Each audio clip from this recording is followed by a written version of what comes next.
Hello guys, আশা করি আপনারা সকলে ভালো আছেন। আবারও একটা নতুন ব্লগে স্বাগতম। দীর্ঘ অনেক দিন পরে আবারও আপনাদের সামনে ফিরে আসলাম নতুন একটা ভিডিও নিয়ে।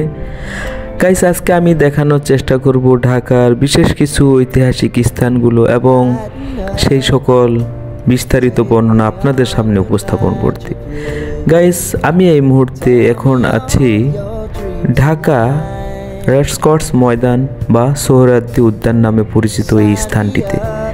এই স্থানের গুরুত্ব এবং যে ঘটনাগুলো রয়েছে আপনারা সকলে কম বেশি অবগত রয়েছেন। তো গাইস, সময় অতিক্রম না করে চলুন দেখে আসি সোহরাওয়ার্দী উদ্যানের বিশেষ কিছু উপস্থাপনা এবং সেই সাথে এই স্থানের গুরুত্ব আপনাদের সামনে উপস্থাপন করব।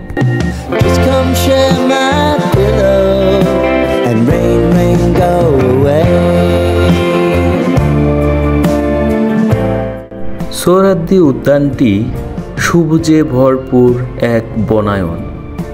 সোহরাওয়ার্দী উদ্যান বাংলাদেশের রাজধানী ঢাকা শহরের কেন্দ্রস্থলে অবস্থিত একটি সুপরিসর নগর উদ্যান। এটি পূর্বে রমনা রেসকোর্স ময়দানে পরিচিত ছিল। এক সময় ঢাকায় অবস্থিত ব্রিটিশ সৈন্যদের সামরিক ক্লাব এখানে প্রতিষ্ঠিত ছিল। পরবর্তীতে একটি রেস কোর্স এবং তারপর রমনা জিমখানা হিসাবে ডাকা হতো। ব্রিটিশ ঔপনিবেশিক শাসনের মাঠটিকে কখনো কখনো ঢাকা রেস কোর্স নামে ডাকা হতো এবং প্রতি রবিবার বৈধ ঘোড়া দৌড় প্রতিযোগিতা অনুষ্ঠিত হতো।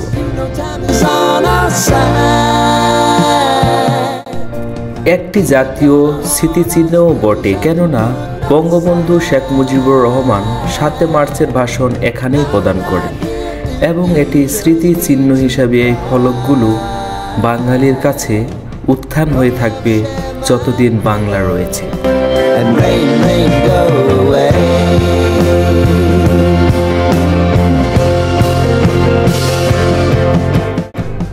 এই চিত্রটাতে 1947 থেকে 1971 সাল পর্যন্ত বাংলার সকল ঘটনা এই চিত্রের মাঝে প্রদর্শিত হয়েছে।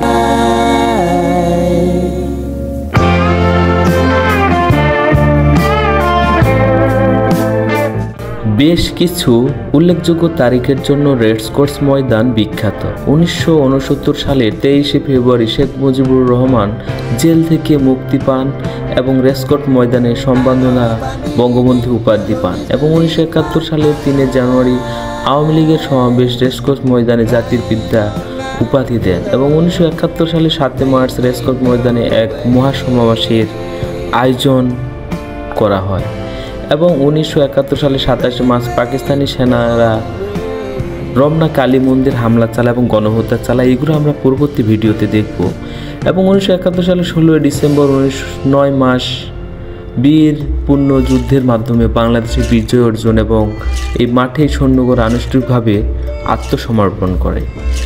1972 সালে 10 জানুয়ারি বঙ্গবন্ধুর স্বদেশ প্রত্যাবর্তনের স্বতঃস্ফূর্ত অংশগ্রহণ ছিল এবং 1972 সালে বিরাট জনসভা এবং ভারতের তৎকালীন প্রধানমন্ত্রী ইন্দিরা গান্ধী এখানে অবস্থান করেন।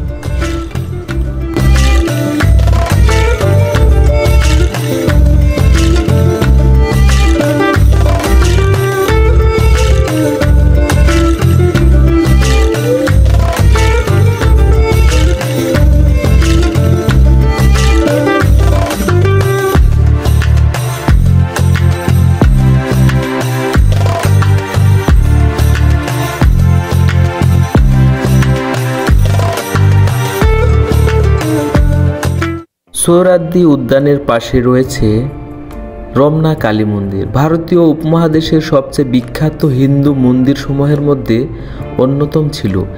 এটি 1000 বছরেরও বেশি পুরাতন।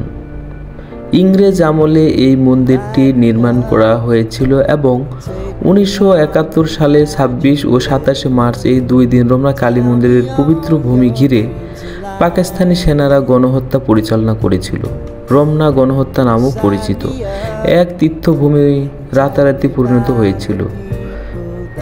রমনা কালী মন্দিরের অধ্যক্ষ স্বামী পরমানন্দ গিরি সহ সেখানে প্রায় 100 জন নারী ও পুরুষকে নির্মমভাবে হত্যা করেছিল পাক সেনারা। শিশুরাও রেহাই পায়নি। এই হত্যাকাণ্ডের সময় রমনা কালী মন্দির ও মা আনন্দময়ী আশ্রম দাউ দাউ করে জ্বলছিল। রমনা কালী মন্দিরের চূড়া ছিল 120 ফুট, যা বহু দূর থেকে দেখা যেত। সেটিও ভেঙে গুড়িয়ে ওই বর্বর সেনারা পাকিস্তানি সৈন্যরা রমনা ত্যাগ করার আগে জীবিত লোকদের পরের দিন সকালে ভারতে চলে যাওয়ার জন্য নির্দেশ দিয়ে যায়।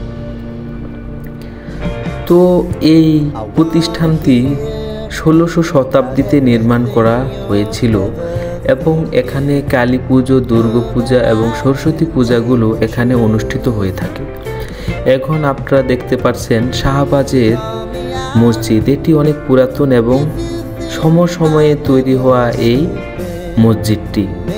তো গাইস, আজকের এই ভিডিও এখানে শেষ করছি।